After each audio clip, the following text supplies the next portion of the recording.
Guys நம்ம தனுஷோட D55 இந்த படத்துக்கான ஒரு அதிரடியான மாசான அப்டேட்டோட இப்ப வந்திருக்கேன். இன்னைக்கு ஈவினிங் ஒரு பயங்கரமான சம்பவம் நமக்காக காத்துட்டு இருக்கு.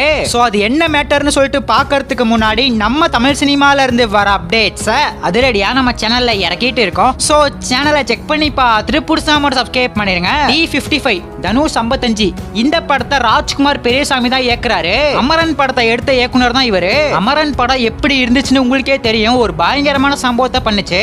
அந்த ஒரு சக்சஸ்க்கு அப்புறம் இந்த படத்துக்கான எதிர்பார்ப்பு வேற லெவல்ல இப்ப ஏறி இருக்கு. படத்துக்கான ஸ்டார் காஸ்ட் பாக்கும்போதே வேற லெவல்ல இருக்கும் போல. நம்ம தனுஷையும் தாண்டி சாய் பல்லவி, ஸ்ரீலீலா, மலையாளம் ஆக்டரான மம்முட்டி, சோ இவங்கலாம் இந்த படத்துல ஒரு முக்கியமான ரோல்ல வர போறாங்க. இது ஒரு பக்காவான ஸ்பை ஆக்ஷன் த்ரில்லர் படமா ரெடி ஆகிட்டு இருக்கு. நம்ம சூர்யா ரொம்ப நாள் கழிச்சு கருப்புல ஒரு பயங்கரமான கம்பேக்க கொடுத்தாரு.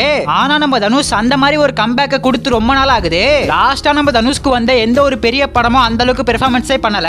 குபேரா படத்தை பொறுத்தவரையும் தெலுங்குல தான் இட்டாச்சு. தமிழ்நாட்டுல அந்த படம் அந்த அளவுக்கு பேசப்படல. இட்லி கடையை பொறுத்தவரையும் சில ஆடியன்ஸ்க்கு பிடிச்சது, சில ஆடியன்ஸ்க்கு பிடிக்கல. கர மூவி எலெக்ஷன் டைம்ல வந்தனால அந்த படத்தை யாருமே அந்த அளவுக்கு கண்டுக்கல.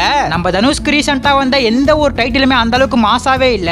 குபேரா, இட்லி கடை, கரன்னு சொல்லிட்டு நார்மலான டைட்டில் மட்டும் தான் வச்சிட்டு இருக்காங்க. ஒரு படத்துக்கு உயிர் நாடி நிரம்பிய டைட்டில் தான். சோ அந்த ஒரு டைட்டில பார்த்து பார்த்து பக்குவமா வச்சாகணும். அந்த வகையில பார்க்கும்போது இன்னைக்கு ஈவினிங் D55 படத்துக்கான டைட்டில தாறுமாறா அனௌன்ஸ் பண்ண போறாங்க.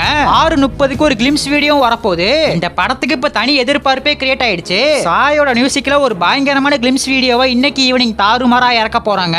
டைட்டில பொறுத்தவரையும் இப்ப என்னென்ன சொல்லிட்டு இருக்காங்க அப்படின்னு பார்க்கும்போது ஆக்ஸ், ஆரா, செலியன்னு சொல்லிட்டு நிறைய டைட்டில் சொல்லிட்டு இருக்காங்க. படத்துக்கு மெயின் டைட்டில் செலியன் அப்படின்னு சொல்லப்படுது. இது உண்மையா இல்லையான்னு சொல்லிட்டு 6:30க்கு தெரிஞ்சிடும். சோ காத்திருந்து பார்க்கலாம். நம்ம தனுஷோட ஃபேன்ஸ் யாராச்சும் வீடியோ பார்த்துட்டு இருந்தீங்கன்னா கலை அசுரன் ஒரே ஒரு கமெண்ட் பண்ணிட்டு அப்படியே மறக்காம நம்ம சேனல் சப்ஸ்கிரைப் பண்ணிருங்க.